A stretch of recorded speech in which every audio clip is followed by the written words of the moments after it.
Hello and welcome to Overcome a Mental Health Podcast. I'm your host, Travis White. This is a place where you can share your mental health stories. I'm very excited for tonight's guest. I'm speaking with Nita Sweeney.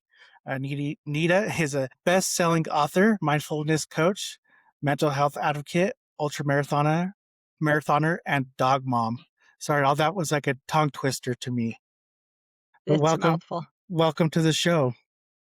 Thank you, Travis. I'm really excited to be here. I think we're going to have a great conversation. And without wasting any time, I'm just going to turn the microphone over to you and have you tell us about your journey.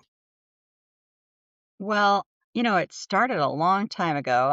I'm not young-ish anymore, and I probably always had depression. I know I always had anxiety.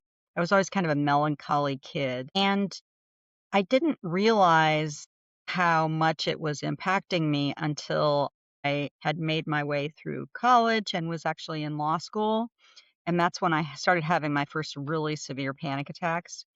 And then I actually practiced law for about 10 years. And in the ninth year, I got so depressed that I just couldn't function. I mean, I just couldn't function. I was showing up at work and um, I think people there knew, but this was the mid 90s and people didn't really talk about it. It wasn't as mainstream as it is now, or I mean, it's not mainstream, but I mean, people just didn't talk about it. And I wound up suicidal and wound up gratefully in the psych ward as opposed to dead because that would have possibly happened and got really good mental health because I'm privileged. I'm um, white, obviously, but I was a partner in a law firm and I had this amazing kind of mental health package, insurance package, and all this kind of stuff. And so I was able to get care that a lot of people don't get.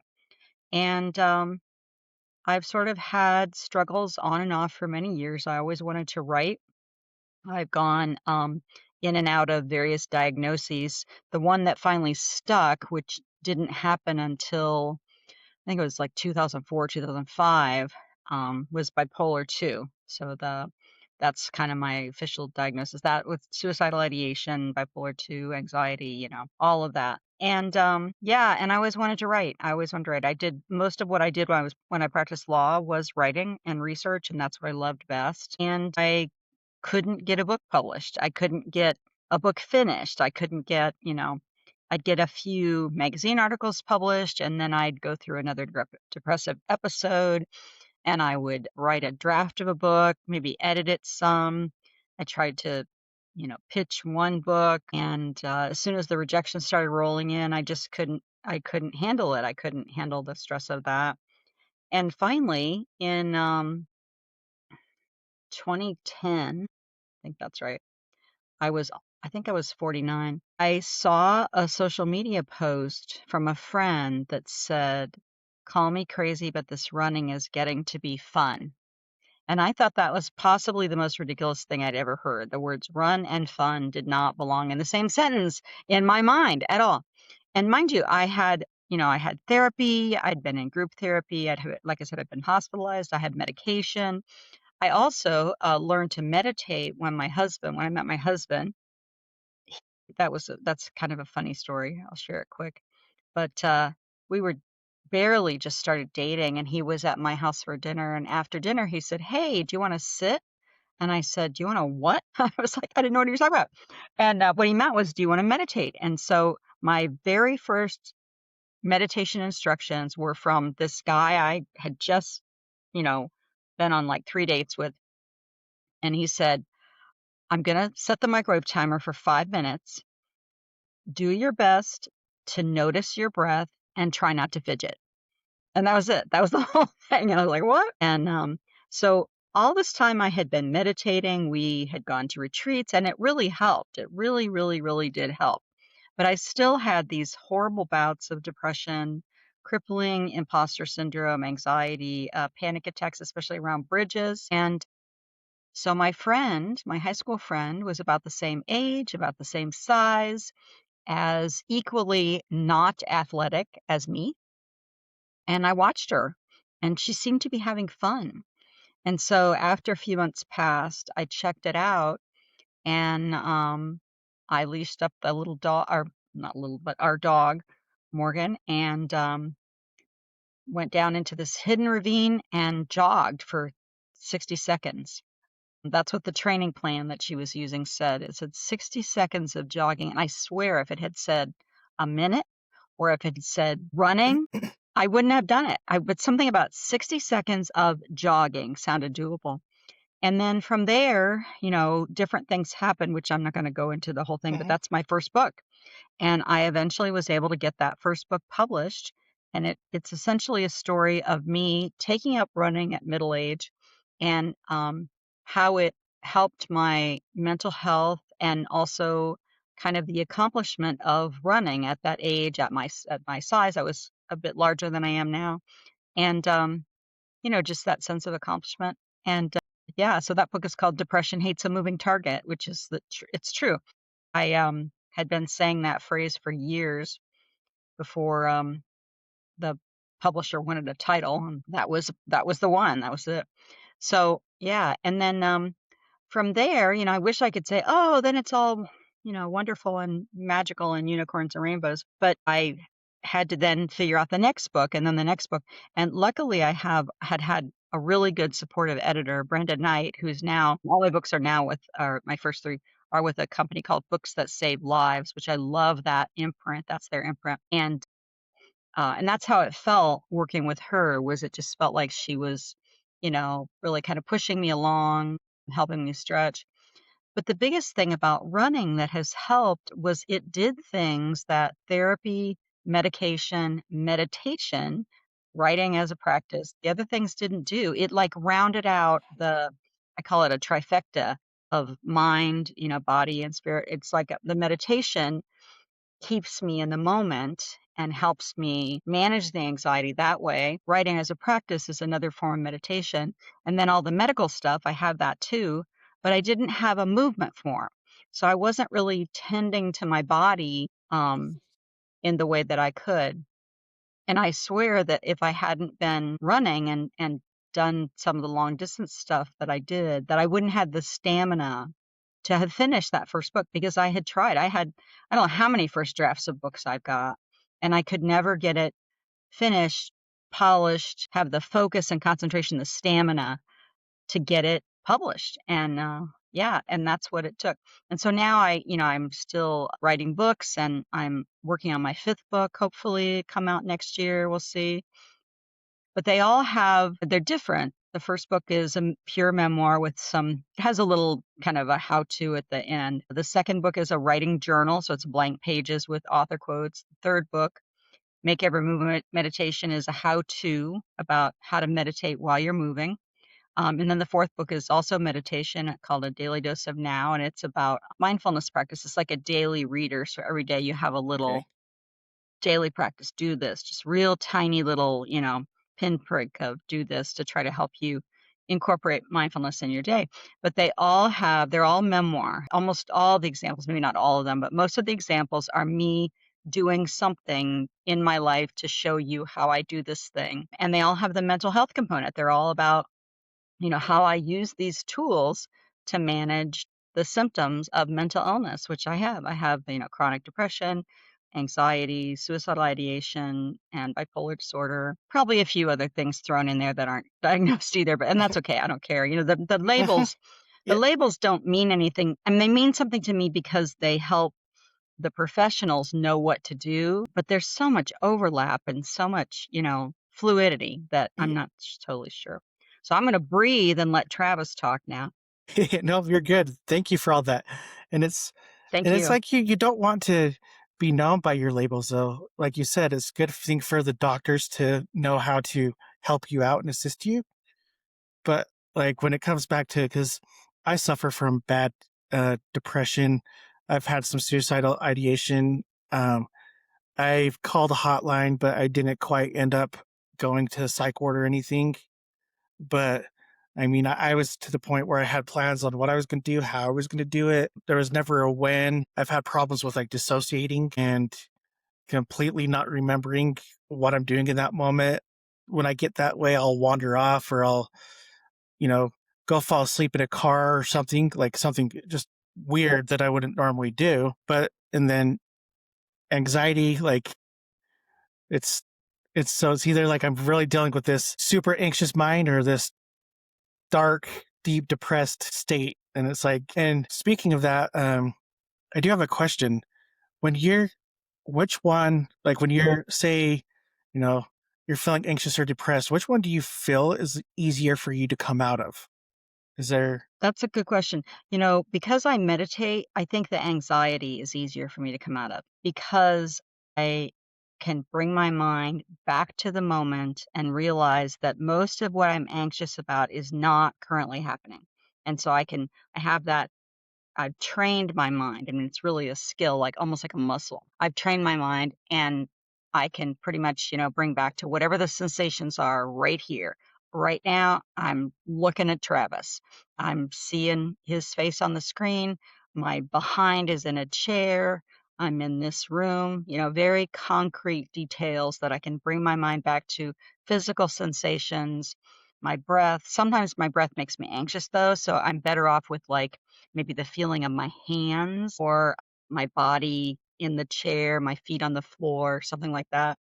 And and that's easier. With the depression, now I'm better because I realize that by moving, I can create energy. It sounds backwards because at the moment it's happening or when it's happening, I often feel as if I have lead in my arms and legs, like somebody has just filled my limbs with lead and I can't move them, or I'm walking through pudding. That's kind of like a viscous substance of some type that it's pushing against me. But I have enough experience with it now that after a while, I realize you just need to walk. You just need to get up. If you're in bed, just get up and walk around the living room once or twice. Just that. And it's just this little thing. But that, for some reason, is harder for me to remember than when I'm having the anxiety. Just get in the moment, just get in the moment. That one, for some reason, I think it's because I've meditated a lot longer than I've, moved, yeah, in a intentional way. Um, but yeah, those are kind of the fixes I do. But yeah, I would say the anxiety is a little bit easier. I mean, I'm gonna talk about this because it's true.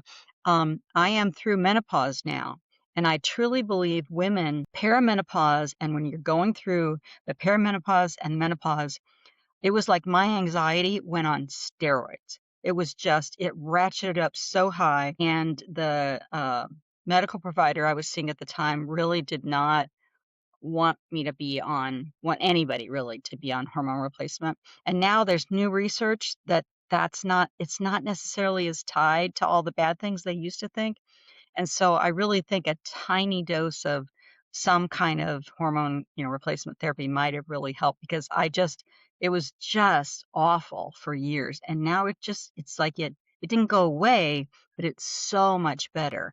And nothing else changed, really. I mean, I had the meditation. I wasn't moving yet then, but I went through that before, and that was all yeah, before then. So I just want to say, make sure you're asking your doctor. I don't know. I'm not sure about the testosterone thing with men. I don't know anything about that. I just know the women's hormones. But women, please ask twice about that. If you're in perimenopause or the early phases of menopause and you're having anxiety, like jump out of your skin anxiety kind of thing. That's what I had. I couldn't. Just it was driving was just horrible. And I mean, I did a lot of things to make it easier. I did a lot of things to desensitize myself, and so I was able to drive.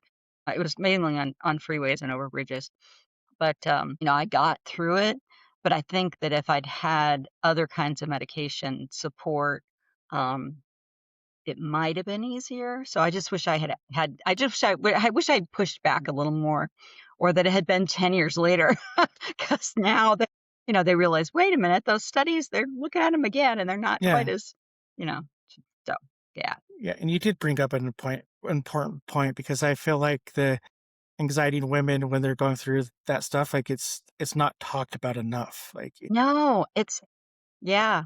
It's like it's shamed or something, I huh? don't know, there's the whole thing, it's just, they want us to tough it out, and that just makes me crazy. Um, but, um but yeah, yeah, it's not talked about, so let's talk about it ladies, I will definitely talk to you about it.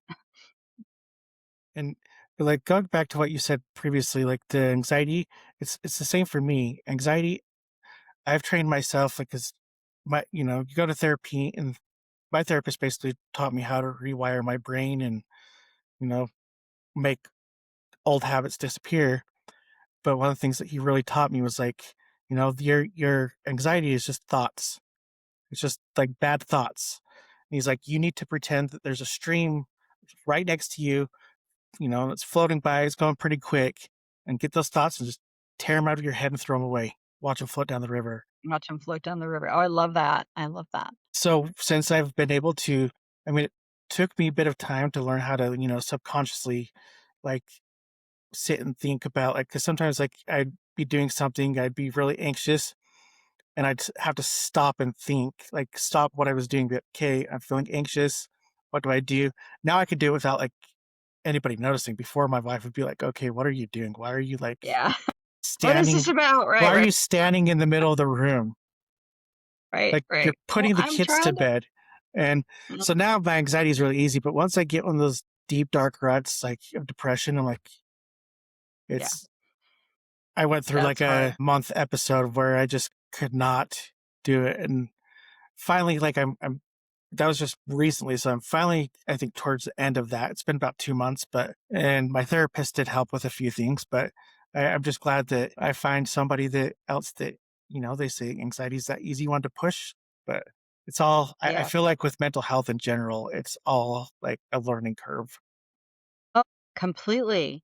And I feel so bad for people who don't know that, who think that they're doing something wrong because they can't fix it, or they're doing something, because they feel the way they do Hmm. that they're doing something wrong. And no, it's you have a disease and it's, Yeah. that's the symptom. These are the symptoms of your disease. If you had the flu or a fever, you wouldn't expect yourself to be able to dance on the table. But somehow with depression and anxiety, we think, or any mental health, dissociation.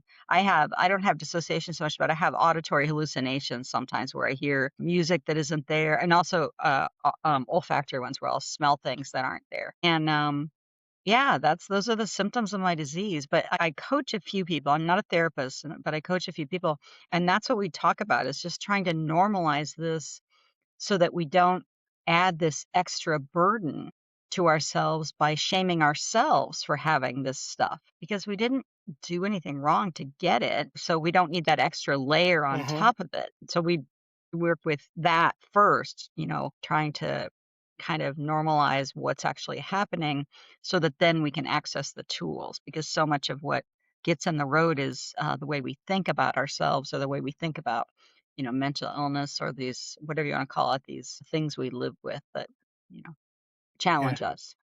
Very, very well said. So, and I want to go kind of move towards your bipolar diagnosis. Before you had that diagnosis, what were some of the biggest misconceptions you had about bipolar, like being Well, bipolar? I think I was only familiar with bipolar 1, with Yeah. the mania where are up 3 or 4 days or weeks or whatever, and you get so much done and you're so productive and you're high and you're happy. And so that was sort of the stereotype that I had about it. And my bipolar 2 primarily manifests as depression. So that's mostly what we see. And so it took my psychiatrist a long time to realize that, that it wasn't just the depression. And we started talking about there's this one episode where back when I was practicing law, I flew to Chicago and maxed out my credit cards buying lawyery clothes. And then I flew home and realized that I wasn't going to be able to pay for that. And so I flew back and returned them. And all in a period of very short period of time. And when I don't know how that came up, and it had been years before. I mean, that would have been maybe 10 years before. I was having this conversation with my psychiatrist, and I'm not sure how that came up. But she stopped and she went, "Wait a minute." I could sort of see the wheels going in her head. She was, "Hold on just a minute." And I'd had trouble. It wasn't. I don't think they would call it treatment resistant depression, but the meds would stop working very quickly. And so I had been on a ton of different meds. At one point, I was on 6 different meds. That was the other thing I wanted to say about running is I was able to reduce. I'm still on medication, but I was Yeah. able to reduce, not even intentionally. I just ended up having the side effects of being on too many meds, and they realized, "Oh my gosh, the running is, It's giving her doing the something, yeah. endocannabinoids or whatever she needs, and so we're gonna crank this down." And, but I was on all these meds and they would work, but just not quite. And finally, once she realized that I was bipolar 2, she put me on a mood stabilizer in addition to I think I was on an antidepressant too. It doesn't really matter. Let the psychiatrist figure that out. I'm not going to tell you what to take. But she put me on she changed my med routine. And that really helped because I think what was happening was I was still depressed, but then I would get these mixed states where you're depressed, but you have energy. And that is very dangerous when you're really depressed, but you actually have energy. And that's when I would get, um, the anxiety and the suicidal ideation and all of that. So yeah, it was just that it was kind of a fluke in a way. And she sort of apologized, but she said, "We just never talked about anything that sounded like this." And I think when I had my hypomania, I actually looked kind of normal because I had enough energy to do some stuff and I would bathe and I would all the things that Yeah. do something when you're in a depressive episode. I think that was just a challenge for her. I adore her. She's a great psychiatrist and I've been her patient for many, many years now. But once she figured that out, I think I'd only been seeing her about a year before we really figured that out. And then that really changed things. And then when I took up running, that changed things again. So those were probably the two big, like the sort of three big times in my medication and therapy journey. And the first was when I was diagnosed originally, when I actually went on meds the first time. And then the second time was once she figured it was a different psychiatrist figured out I was a bipolar. And then it's probably a couple years after I started running, I just started having all these crazy side effects. And she said, "These are the side effects of somebody who's on too much meds. Let's drop you off things." Oops, sorry about that. Drop you off things and see what happens. And so she added back a little tiny bit of, one med, and so far so good. That's really cool though that you were able to like see a decrease in medication because you Yeah. were running. Yeah, yeah. And I had a health issue a couple years ago, and I had to stop running for a little while. And I was really scared because I was really afraid that that the depression would come back, that I have to go back on all the meds. Hmm. But I didn't. I was able to keep doing other kinds of movement enough to get benefit enough, I think, that I just didn't have the symptoms, so we didn't have to adjust anything. I started seeing her a lot more often when that was happening because she was really afraid I was Yeah. gonna kinda fall off a cliff because I could, because that's the only thing they could explain it. So, yeah. And I feel like to get a diagnosis with like, I'm not even talking just mental health, but I think in just physical health and mental health in general, like seems to a lot of times, unless it's like, like straight up like a problem with your kidneys, like there's so many factors that play a role and so many things that overlap that it can be very difficult. Yeah, and I mean, that's why they go to school all those years and why Yes. the I don't know if you call it nephrologist, but like the doctors that it's not just the doctors that do the tests, but the doctors that analyze what all those tests Hmm. mean. I mean, I'm I'm pretty smart. I mean, have like 3 degrees, I'm not Yeah. exactly, but I get the test results on my chart before the doctor sees them, and, I'm Googling them and I'm reading it, I'm thinking, Yeah. "Oh my god, Yeah. I'm dying. Oh my god, this test result means I've got this thing," and then the doctor eats my and, "Well, actually, Nita, the test result means you don't have the thing." Like, how does that even I Yeah. mean, I'm Yeah. just like, "How did I get it you backwards?" But you I have start playing doctor to yourself. oh, Yeah. no, it's terrible. Yeah, that's what that my friend I have this one friend that I text with a lot. We both have had a number of health issues, and we always say to each other, "Nita, Doctor Google is not your friend. Doctor Google is not your friend." Yeah. Dear. I've had a neurological issues since in my early 20s. I have a seizure disorder, Oh, and wow. I remember when, like, all these symptoms first started happening and I started having seizures and Googling, it's like, "Oh, it's gotta be brain tumor, it's gotta be this." Yeah, And it's absolutely. and it's like, but then when it comes to, I always had doctors tell me, "He's like, you know what? You're at a point where you're probably better off not being diagnosed with anything, because if you're diagnosed with something, it's not necessarily going to be good." Yeah, yep. So, yeah, But that's it's, I like how you put it, Doctor Google. oh, yeah, it's bad, it's bad. And I can't help myself. I mean, I know better. Oh my gosh, I know better.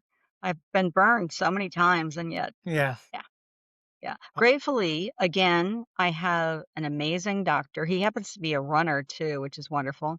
But he understands that I have medical anxiety in addition to, garden variety Yeah. anxiety. And so he tries to get my test results reviewed. When he knows that he's ordered some kind of blood test or something, he tries to get on it right away so that he's keeps me out of the medical anxiety. Otherwise he's going Mhm. to get a couple too many messages from me. So I read the test. Oh, what is it? And I mean, I still have that, and I can bring myself back at the present, and I still have that. So, yeah, it's a thing. But I Yeah. think I'm really fortunate because I've had some really crappy. I mean, I had one psychiatrist that was just horrible, and I gratefully found this other one because it's not always easy to find ones that are on your plan or that oh my gosh. I don't even get started on the healthcare system. Don't even start me. Um, but had to have a primary care physician who understands, who doesn't write hypochondria in red letters on the top of your chart or something like that, but who gets it, who knows that I do have that, and I'm always going to jump to the most horrible, ridiculous conclusion. And there may come a day when it is that. It could be that someday, but right now it's not. And you know, And I feel like unfortunately, you know your body better than like anybody. So I yeah. do feel like you have to doctor shop to find that person who's right for you. Well, and who can see your personality too, because Yeah, some exactly. people don't some people like doctors who are just the facts, they just Yeah. want the specific information. I need one who's a little bit chatty, who's in fact, I had an Yeah. amazing cardiologist. He's wonderful. Dr. Sabgir for the other health issue I had. He started the Walk with a Doc program, which is an international program where every Saturday they have different chapters around the world of you go and for a walk with a doctor, and they teach you different things. And he started that program. He's amazing. And he's a very one sentence kind of guy. And I would go in, I knew he was completely right, and I'd leave completely freaked out. And so I had a very lovely conversation with him, and I got referred to a woman who's just a little more chatty, and that's what I needed. And I like I tell people to go to him all the time because he's really, really good. Mhm. He was just his personality and mine just didn't mesh because of my medical anxiety. That's not Yeah. anything. He's a great guy. I'm getting started this fantastic program.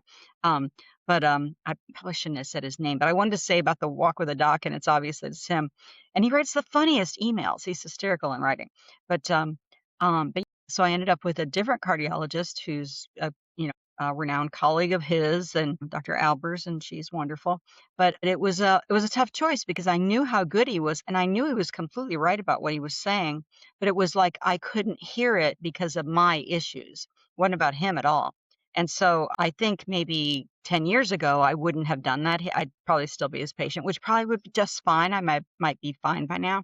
But at that time, I was having this recurring issue, and I was so anxious about it that I just had to find someone else, and that's hard to do because, like, I live in the 14th largest metropolitan area in the United States, so there's more doctors here than there are in other places, maybe where you're at, you're in Utah, so maybe where you're at, I don't know, but I was fortunate to be able to find somebody else and also brave enough to ask, because not all like, Dr. Sabger was great. He was absolutely great. He's like, "I completely understand. Let's help you find somebody else." And not every doctor would be like that. Like the psychiatrist that I talked about, I won't say his name. In fact, I may have even forgotten it by now. He was just aghast that I did not trust him and didn't, wanted to find somebody else. He just was like, whatever. And yeah, so it just really depends on the doctor. Yeah, for sure. But I'm the same way. I need it spelled out for me, because otherwise, like, there's things that I don't understand, I don't get, and I'm not always one to necessarily ask questions. Sometimes I'll just let it go, let it slide.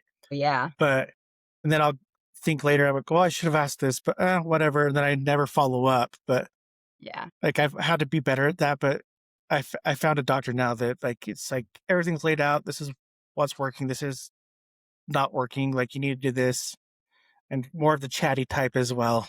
Yeah, yeah, I don't need them to we don't need to talk about what they had for lunch, Yeah, but I need just a little more about, well, this could happen, that could happen, and so, yeah, it's great. It's good right now. I just am so grateful because I definitely feel my privilege. I mean, I know people who have just struggled to get any kind of care at yeah, all because of financial reasons, because of their, employer has crappy insurance or they don't have insurance at all, or, you know, um, so I just feel so fortunate and I just want to say that I acknowledge all of that and, lucky, yeah, lucky, like a lady.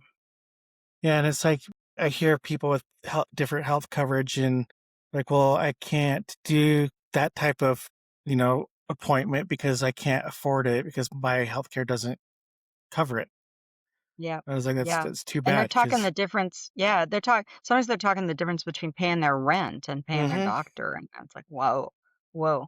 I have not, there was a day when I might have been in that situation. It's been a long time ago, but currently I'm not. And, I do what I can to help others because I know that I'm privileged.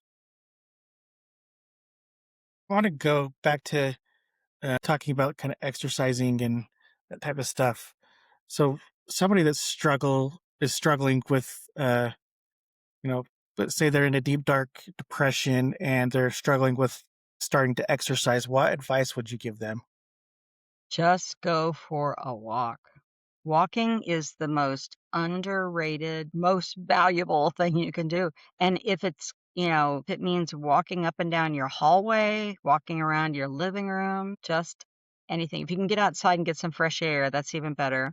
If you can find other people to walk with, that's even better because with the thing that with me I think I, um, didn't understand how much the kind of fellowship aspect of it would change my life too, when I ended up joining a running group, but it could be I mean, there are walking groups, there are, what did I see? There's hiking groups, there's just all kinds of groups. If you go to Meetup, there's groups everywhere, depending on where you're at, and like I said, the Walk with a Doc program, that's international. Look for that, Walk with a Doc.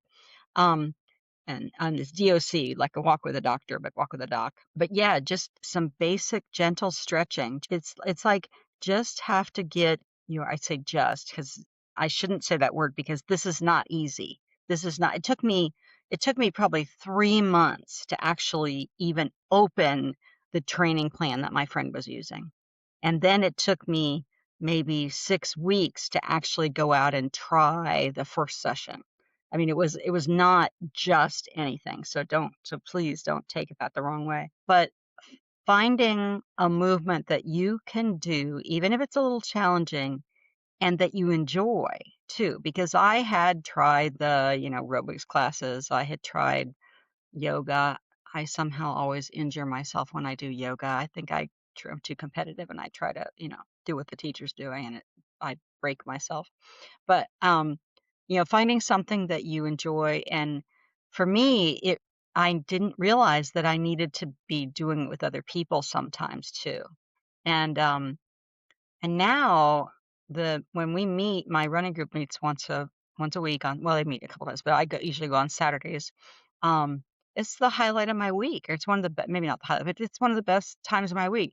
We go and we run and we do run walk, so we're not running the whole time. And then we go to breakfast, And I will tell you that during 2020, my husband had a heart attack. So we're in the middle of pandemic. He has a heart attack.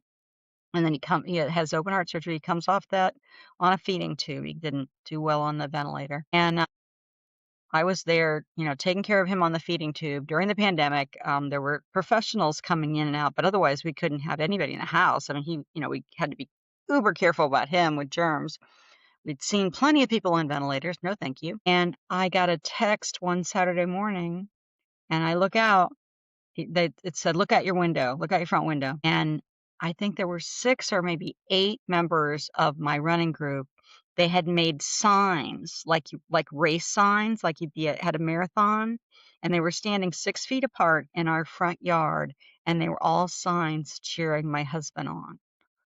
"You can do this, he'll" it was just like, and I never saw that coming. Never saw that. I mean, I signed up because I wanted to run a race. I didn't sign up for best friends, and that's what I got.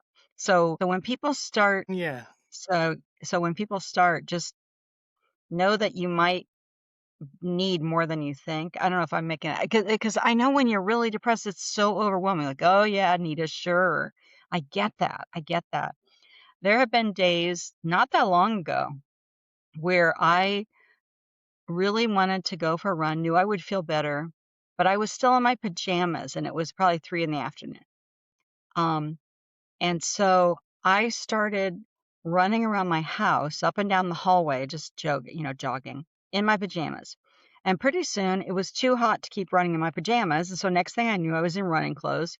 Well, hell, if I'm in running clothes, I might as well go outside before I knew I'd gone for a run. But I started in my pajamas. So that's the kind of thing where because I know this works, I I know that I have to get moving. But the mental thing of, "Oh my god, I feel like there's lead in my veins." I have to push against that, and that's the hardest thing is, "But Nita, I just wanna lay down." I understand, so do I. So It's just you have to like really fight those urges to like go back to sleep or lay back down or it's a struggle.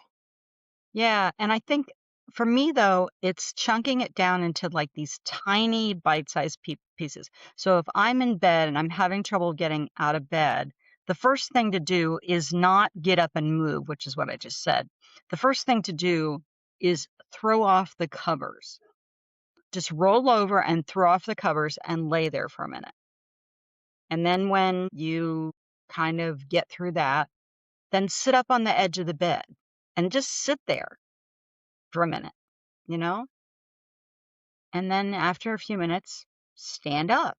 I mean, really, just that's how I had to do it. Just chunk it down into these tiny little pieces. Because if this lady I didn't know who writes books and seems to have a magical life told me, well, you should go for a run, I would have, reached through the screen and strangled her.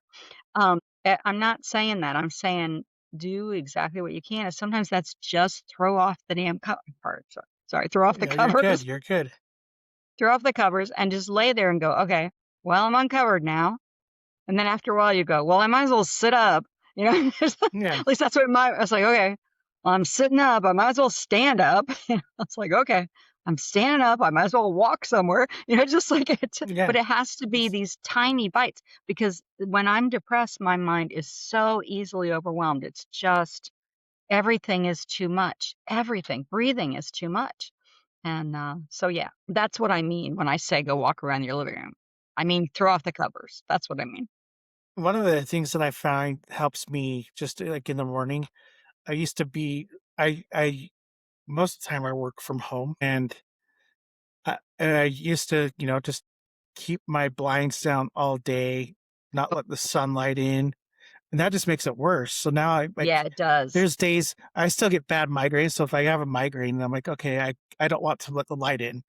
But most days now, like first thing I do is go and open the blinds just to get some natural light. And I that's make my bed every day too, which is never people used to talk about that, and I think, "Oh, that's so stupid. Why? You're just gonna get back in it, you know?" But there's something about that act of making my bed, it feels like self-care. hmm It feels like, I'm when we get in bed, there'll be like a nice bed to get into because it's all made up. And I'm not talking tucking everything in. I'm talking just pull the covers up and yeah, smooth them out. Just the least amount of stuff I can do. like you said, it's the little things. Yeah, it's these little, and that's all I can do when I'm in a depression. That's all I got. That's all the energy I've got. So I have another question here for you. How can mindfulness and meditation look different for people who struggle with like sitting still or find traditional meditation overwhelming? That's part of why I wrote the book It's called Make Every Move a Meditation because you don't actually have to sit still to meditate. Sitting is a posture, and you can meditate in literally any posture, including moving. It's sometimes harder to develop concentration if you're not sitting, but you can do it. And so at retreats, they have periods of slow walking or sometimes fast walking where you're meditating. And so what you do, the steps are actually the same, you're just choosing a different posture. So you pick a period of time, or, when I'm running, I pick a distance usually, maybe, and it can be from this driveway to the next driveway, or from this tree to that tree, or a period of time. And the reason I do that is because then my mind thinks, "Oh, we'll be done soon. I don't have to do this forever," because my mind is Hmm. still I've been meditating 30 years. My mind is still like, "Oh my God, we have to do this one for an hour? No way." Um, so you pick the time or the interval, and then you choose an object of meditation. And that can be any of your senses. You can also use your thoughts, but that's a little tricky. So that's like PhD level. Don't do that. So it can be sometimes when I'm running, I use the color green because it's so green here most of the year. In the winter, I'll use like gray or white. And just notice anytime I see the color green.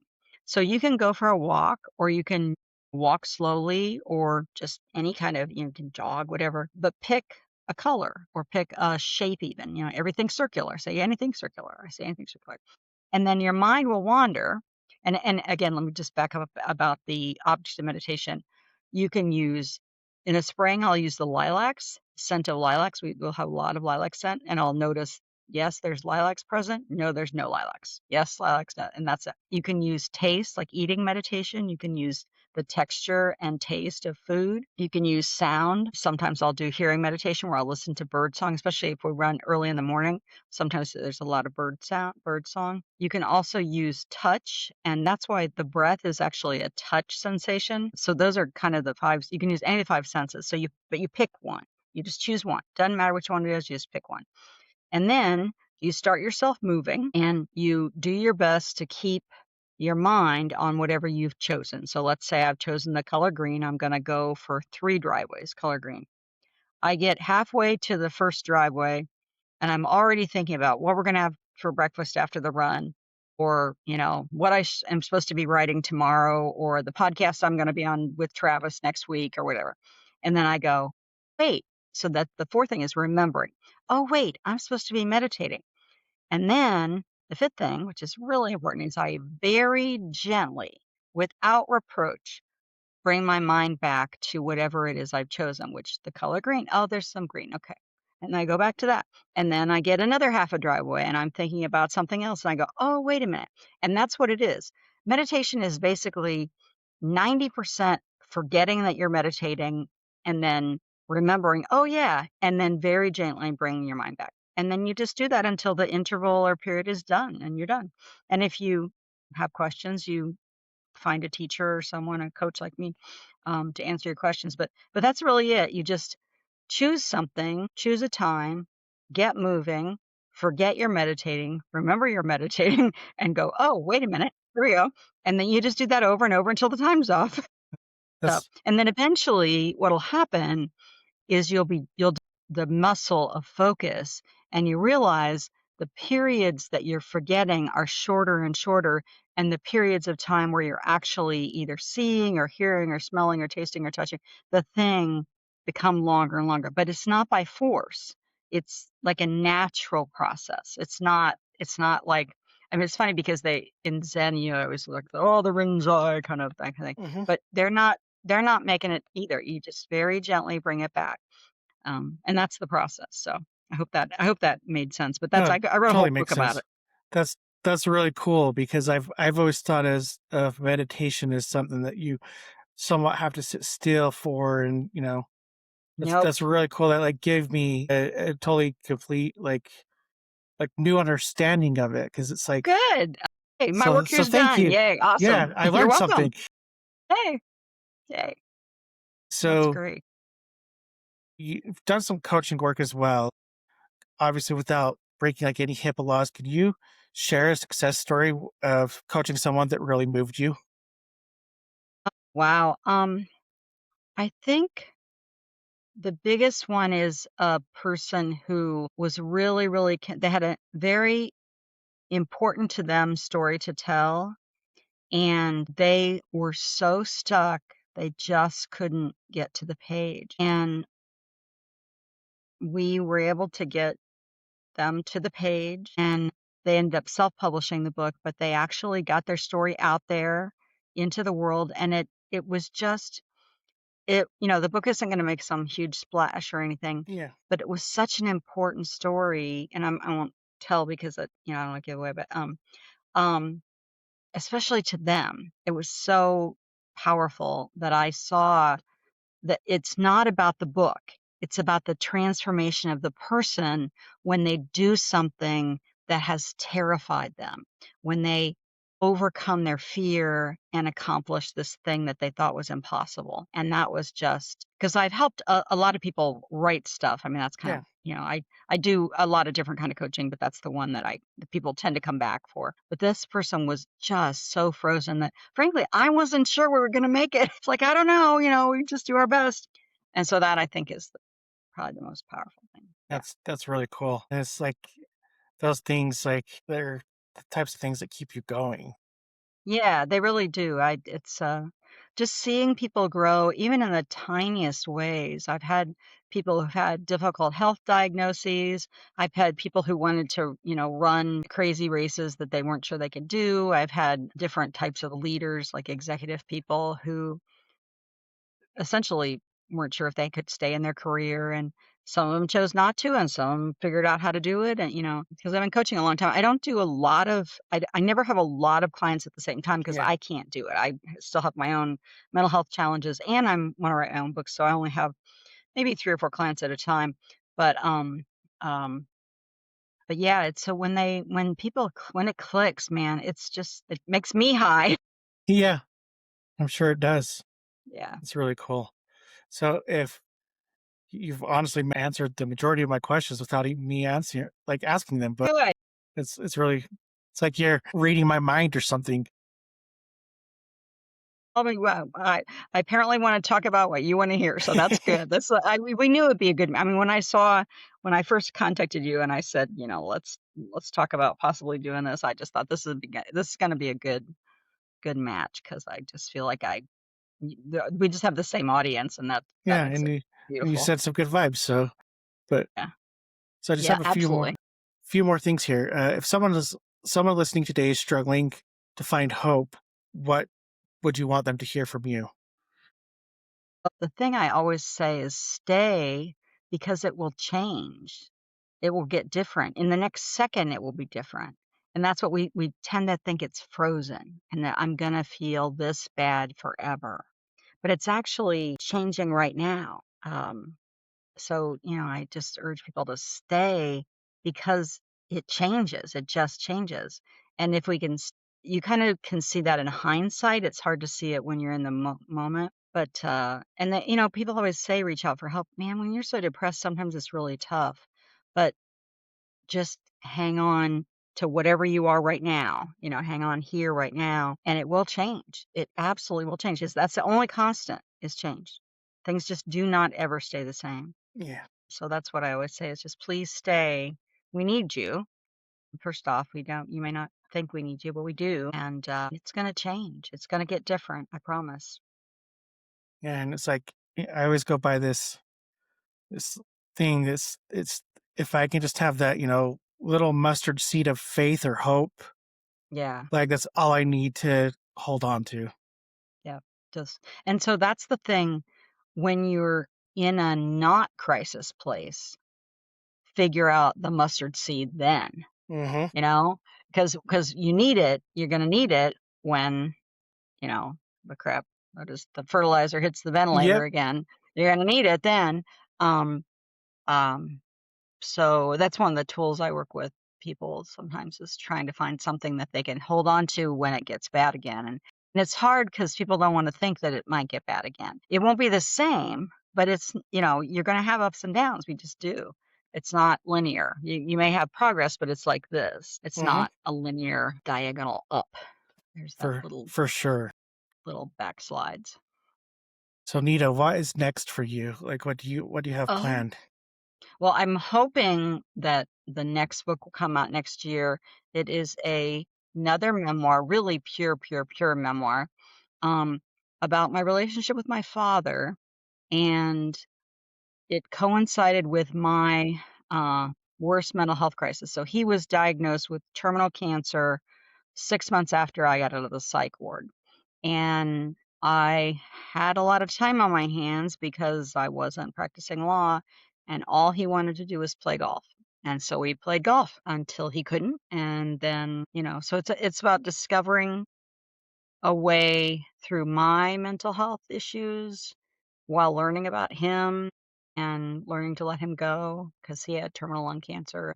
Yeah, and then it's a lot of my backstory too. It's, I kind of have to tell the whole story. It's a big project that I've been working on for many years. It has lots of moving parts, and so it's been a real challenge, and I couldn't do it before now. I tried, and now it's starting to come together, so we'll see. So it's called Memorial. We'll see, if that title sticks. Right now, that's the working title, Memorial, and, yeah. That's That's it. I have coaching and I have marketing of the books and all that kind of stuff, but that's the big thing is I'm very focused on trying to get that book out into the world. that's That great. And then baby. you actually made me think of one more question here. In your writing, do you find it like challenging to write about some of these things, or is it more therapeutic? Okay, so at first it's therapeutic and then it gets challenging because I have to realize that I'm not the only one who care. I have to make other people care about it. And so that's the challenging part sometimes is wait a minute, I have to step back and somehow see if this is universal. Is there Yeah. a universal theme here that anybody else besides me would care about, or my dog and my husband, maybe, um, maybe my sister and brother, and that's kind of the hard part. And then also the structure is often very tough. But at some point, it becomes because I'm working so much with the craft elements, the Yeah. structure, and the way you say things. It's almost like it's not my story anymore. Okay. It's because you have to I'm in this kind of technical weeds place where it's almost like they're not real people.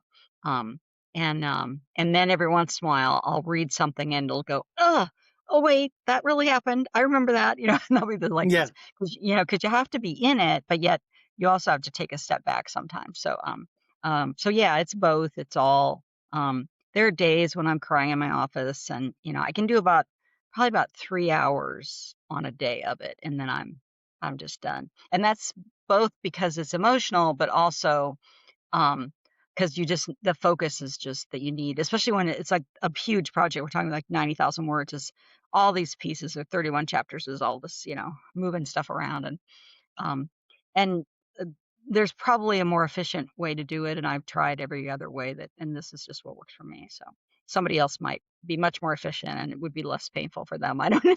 This is my process, I'm book 5, so we'll see. That's great. Like that totally makes sense. I'm sure there's Thanks. so many ways to like dive in and like write in different ways you Yeah, can do I it. mean, It's you go to a conference and you'll hear 10 different people say that this is the way, and it's like, no, there is no one way, there's only your way, and, exactly I've tried a bunch of different ways, and the other thing is that what worked for the book before won't necessarily work for this for book this. Yeah. either. It's like you have to learn how to write all over again. It's kind of crazy. Mm. So this is kind of just a general question that I tend to ask pretty much everybody that comes on the show.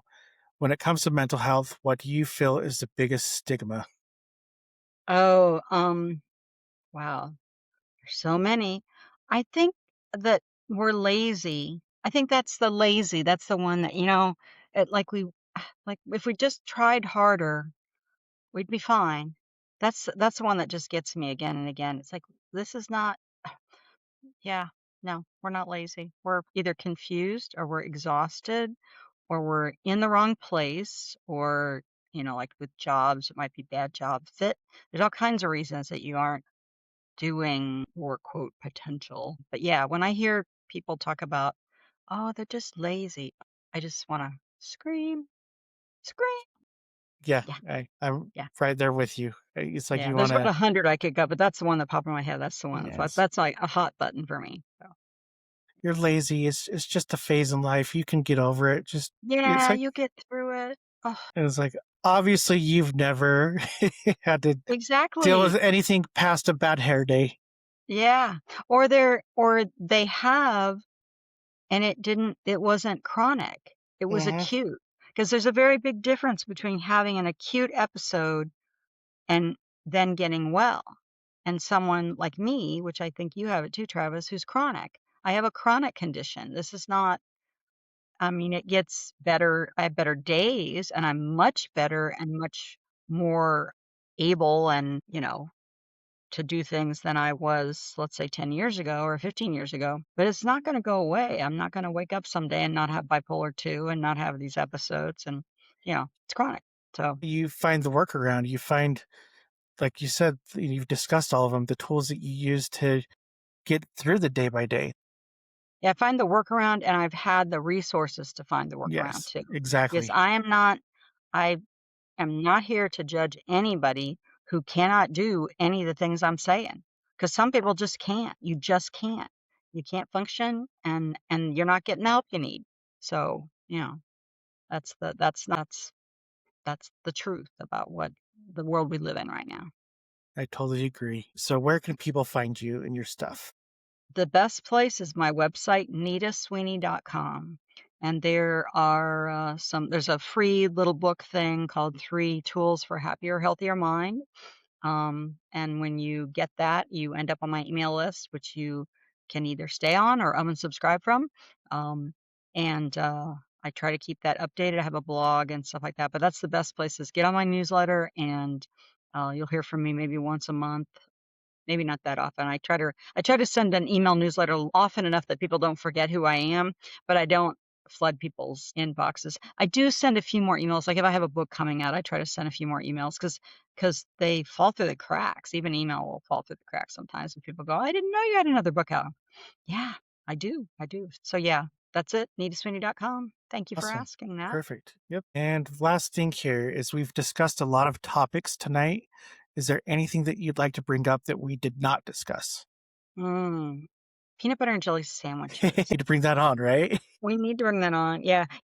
I was in was it I in group? It was either when I was in the psych ward or I was in a group for they wouldn't let me out of group for almost 3 years. I was bad. And at one point in some of that place, we had to make a list of everything we would do kind of in lieu of attempting suicide. And that was the last thing on my list was I would make a peanut butter and jelly sandwich and eat it. And when I run races, the longer kind of races, I will make a peanut butter and jelly sandwich and cut off the crusts and cut it into little tiny pieces and put that in a Ziploc bag and carry that with me and eat those Share it little with you. pieces as I go on. Yeah.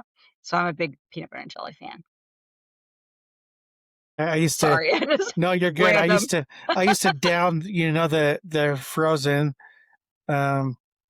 they're called Uncrustables, and remember Yeah, yeah, Uncrustables. downing Yeah. those, yeah.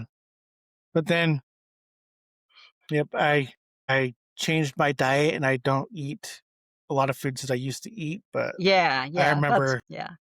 Yeah, I go with the whole grain bread and actually, that's not true though. In races, I usually eat white bread, which I never eat because it's easier to digest when if okay. you're running, it's easier to digest that. But yeah, usually I go with the whole grain. If I'm going to eat bread, I don't eat a lot of bread, but yeah. But yeah, Uncrustables, see, I wasn't in that generation, but yeah, I would have definitely inhaled those. Yeah, no, Oh thank yeah, they're super good. Nita, thank you so much you. for spending some time with me and telling me your story. I admire all the stuff that I admire you. I should rephrase that. I admire you for everything that you've had to overcome. And I know that you have a great story to share and um, keep pushing, keep pushing through the Oh, hard. Thank well, you so thank you so much. much, Travis. I just want to say thank you for your podcast too, because this is so important. Whenever I see anybody doing a mental health anything, I'm just so grateful and happy because there's just so many people out there that are suffering. And if we can touch them and keep them on the planet till they get some help, that's the key. Yeah, it is a key, and I think a big part of it in this this podcast does it is making people that feel alone know that they're not alone. They're not the only Yeah, ones that are going through this stuff. not at all. Yep, that's great. Thank you to all those that have listened. Take some time to review us, and you can find us on all major podcast platforms. Thanks again. Until next time.